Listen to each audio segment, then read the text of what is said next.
Hi guys, welcome back again to my 5th video. I assume you're all my faithful regulars and maybe a few others. I'm going to try and answer some questions that you guys have put in the chat, in the comments. It's a little bit jumbled up, so I'm afraid you're just going to have to go fishing or watch the whole thing.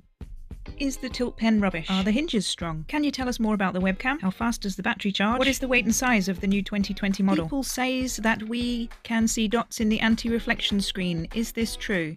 If you'd like to know the answers to any of these questions, stay tuned. So here I have my laptop, which has run out of battery. I'm just starting to charge it now, and the time is 4:12 p.m. 8% battery, which is what it seems to be when you first switch it back on. And we'll see how that goes. Okay, dots on the screen caused by the anti-glare. The only way I could think of to demonstrate this was to take a 4K photograph really close up, about 2 inches away, and then zoom it in. So when I do that, it looks like this, which does look a bit dotty or squarey or something. However, I can't see that with the naked eye when I'm looking at the screen in the normal size. Hopefully nobody's actually looking at their screen from 2 inches away.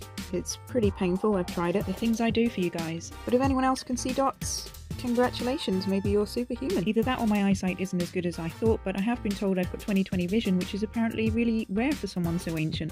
Okay, moving on, the pen, the dreaded pen. I really am not a pen expert. I've never used a pen before, so I am only going to be able to show you what I can show you here, and I have no idea whether this is a good pen or not.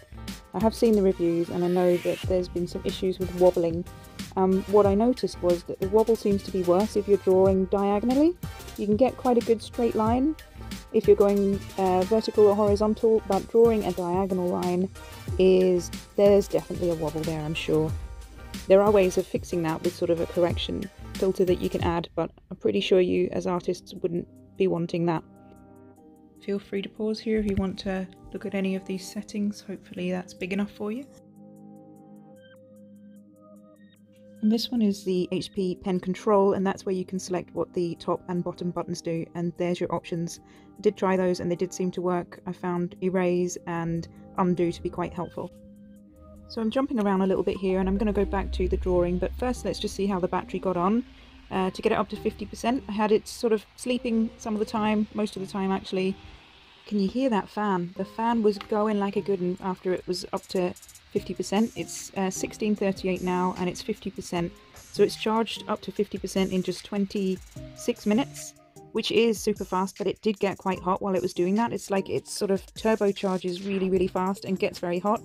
And then after 50%, the charging slows down a bit, and it takes a little bit longer to do the last 50%. However, it doesn't overheat the same. So it seems to be supercharging up to 50%, and then it cools its jets and does it in slow time after that. So I think it's more like an hour and 20 minutes, maybe hour and a half for a full charge. So back to the pen for some more wobbly diagonal lines. You guys asked for lines, you're getting lines. This is one of the pencil brushes. I'm still struggling to get a straight line when I'm going diagonally. God only knows whether it's actually my hand, because I'm not an artist, but it was easier to get the straight lines going up and down, left and right. The one thing I did notice when I was working on the laptop this way, I had it folded back on itself so the keyboard was up against the back of the screen. It does get a little bit warm that way sometimes, other times not, so it's a bit unpredictable whether it's gonna heat up and the fan's kicking or not. But if the fans do come on a lot when you have it that way, you can always open it up and lie it flat. Make sure you keep it on a hard flat surface. The eraser button on pen is quite handy once you get used to it, but if you press it accidentally when you're trying to draw a line, it's annoying. As you can see here, horizontal lines appear to be much smoother, so it's obviously got something to do with the grid that it's trying to follow. Up and down it can follow straight lines, but when it's jumping grids diagonally, it seems to be all over the place. A bit like an Etch-a-Sketch. Remember those?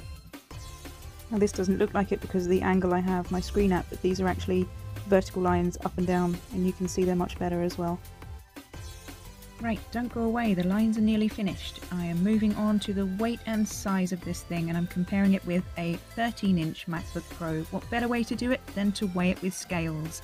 Here's my kitchen scales, and here is the HP 15-inch sitting on the scales, weighing just under 2 kilos, which is just under 4.5 pounds, or the weight of a bag of plain flour and 4 medium-sized apples. But what is that in relation to a 13-inch? Perhaps a MacBook Pro, I hear you ask?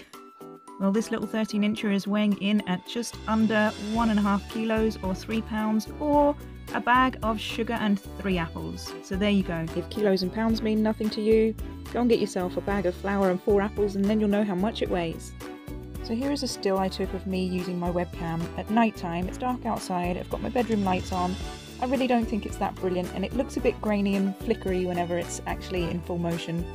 It's 720 pixels and it's using the HP IR camera driver. In moderate light during the day, when I'm having a bad hair day, I don't know, it's a bit better. Actually, that doesn't look too bad, just my hair's the problem. Here we have the 13-inch MacBook Pro sitting on top of the 15-inch HP to give you a really good idea of the size of the HP. Moving on to my final topic, the hinges. I think the hinges are strong, however, how would I really know? I've only had it for a week. All I can say is that they feel sturdy, they don't vibrate, they don't make any noise, they're smooth, and they've just got just the right amount of hold on them to hold your laptop in the position that you want it to be without things falling around the place. It just feels sturdy, but we'll see what happens with time. I feel pretty good about them. So I just want to end this video by saying you guys are amazing. Thank you very much to everybody who has liked or subscribed or commented. I've been blown away by the interest. Can't get over the fact that nobody else is doing these reviews yet. I'm sure it won't be long till the professionals come along and take over from me. Leave your comments, leave your questions, leave me a like, all those things, and I'll maybe see you again soon. Until then, stay safe, stay, secure, stay alert, stay in, go out, I don't know.